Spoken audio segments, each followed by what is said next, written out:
서해 공무원 피격 사건에 예. 대해서 얘기해 보도록 하겠습니다. 감사원에서 중간 감사 결과를 발표한 이후에 지금 정치권의 공방이 뜨거운 상황인데 감사 결과 내용을 좀 살펴볼게요. 이 내용을 보면 당시에 위기 컨트롤 타워가 제대로 작동 안 한 거 아닌가? 이런 지적은 가능해 보이거든요. 어떻게 보십니까? 위기 컨트롤 타워, NSC 등의 이런 얘기들은 우리 김대경 기자님 어디서 많이 들어본 얘기 같죠. 즉 세월호 때 나온 얘기입니다. 그런데 세월호 사건과 이 서해 공무원 피살 사건을 비교할 수 있는 성질의 것이 아닙니다. 지금 저는 윤석열 정부가 동해 사건이든 서해 사건이든 이것을 윤석열 정부의 소위 안보 강화, 또 대북 어떤 대치의 격화, 그리고 한미일 연합 군사 훈련, 그리고 미국의 어떤 동북아를 포함한 인도 태평양 전략 속의 한 일환으로서 여러 가지 지금 얘기들이 나오고 있는데, 제가 모두에도 말씀드렸듯이 결국 민생에 대한 무능, 또 경제에 대한 무능, 또 안보에 대한 무능, 위기 관리에 대한 이런 무능들을 호도하기 위한 방책으로 서해 사건과 동해 사건을 저는 골랐다고 생각합니다. 그런데 이것은 국민의 정서, 국민의 감수성상 과연 위기 컨트롤 타워가 제대로 작동했느냐라는 지적을 할 만큼의 그러한 사건들이냐, 과연 세월호 사건과 단순 비교할 수 있는 그런 사건들이냐라고 했을 때 그렇지 않다, 잘못 골랐다, 저는 이렇게 생각합니다.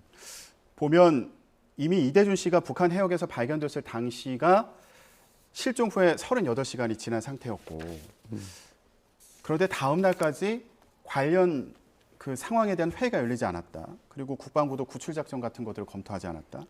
통일부도 처음에 상황 공유가 제대로 되지 않았다. 또 해경도 이게 안보실의 안보 상황이라고 하니까 추가 정보 확인을 하지 않았다. 이런 식의 내용들이 이제 감사원의 발표 내용에 포함되어 있지 않습니까?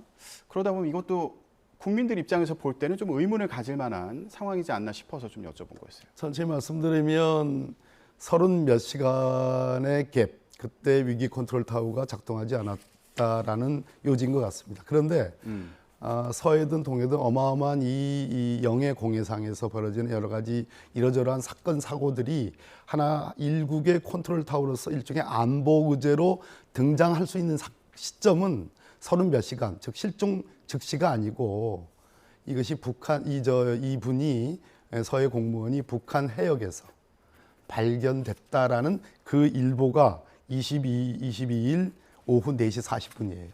그때부터 피살돼서 됐다는 그 시간이 9시 40분입니다. 이 5시간 상관입니다. 이 5시간 상관에서 대통령께 보고된 걸 기준으로 하면 또 3시간 상관이에요. 그랬을 때 과연 실질적으로 우리가 지배하지 못하는, 통치권이 미치지 못하는 북한 해역에서 발생된 이 사건을 어떻게 처리할 것인가에 관련된 여러 가지 첩보들이 난무하지 않겠습니까? 그랬을 때 절대적인 시간이 저는 부족했다는 생각이 들고, 이 국면은 첫째는 북한 해역이라는 점이 중요하고, 두 번째는 월북이냐 여부가 중요하고, 세 번째는 코로나가 굉장히 심각한, 특히 북한 지역에서도 코로나가 매우 심각한 상황이라는 이 세 가지 변수를 다 고려해야 되는데, 이 중간에 소위 월북이라는 첩보가 있었다는 거죠. 지금 이번 감사원은 월북이라고 단정할 수 있는 정보들은 또 없다라고 얘기를 했지만, 거꾸로 월북이 아니라고 감사원이 단정하지도 못했습니다. 가장 중요한 얘기입니다. 다시 한번 말씀드리지만, 감사원이 이번 감사 결과를 발표하면서 월북이 아니다라고 단정할 수 있는 뭔가를 제시하거나 그런 결론을 내리지는 못했어요. 거꾸로 월북이라고 단정할 수 없는 여러 자료들이 몇 가지 은폐가 됐다라는 지적은 있지만, 마찬가지입니다. 그랬을 때 과연 월북인지 아닌지가 분명히 정확하게 규명되지 않은 상황에서 이러저러한 첩보들, 이러저러한 정보들 속에서 정부가 최종적인 판단을 하는 그 짧은 시간 동안에 어느 증거를 취사 선택하느냐의 문제는 그 3시간에 상관해서 정부의 상당한 정도의 정책적 재량이 있을 수 있는 것이다 라는 말씀을 드립니다. 즉 불가항력적인 첩보의 소위 취사 선택이 있을 수 있는 것이라는 것을 저는 말씀드리고, 감사원의 감사 결과는 이제 초동에 불과해요. 감사원이 수사 의뢰하거나 고발한 사건 중에 상당수가 검찰에 가서 무혐의 됩니다. 하물며 아직 검찰 수사가 끝나지 않았는데 이 검찰 수사가 돼서 기소하더라도 무죄되는 경우가 얼마나 많습니까? 그렇기 때문에 이것을 지금 윤석열 정부가 문재인 정부의 소위 안보에 대한 문제를 지적하기 위해서 이 서해 사건과 동해 사건을 고른 것은 잘못해도 많이 잘못됐고 이 검찰과 경찰과 국정원과 감사원을 총동원한 이 정치 보복 표적 감사 수사를 저희들은 오히려 그것을 국기문란으로 보고 있는 겁니다. 예.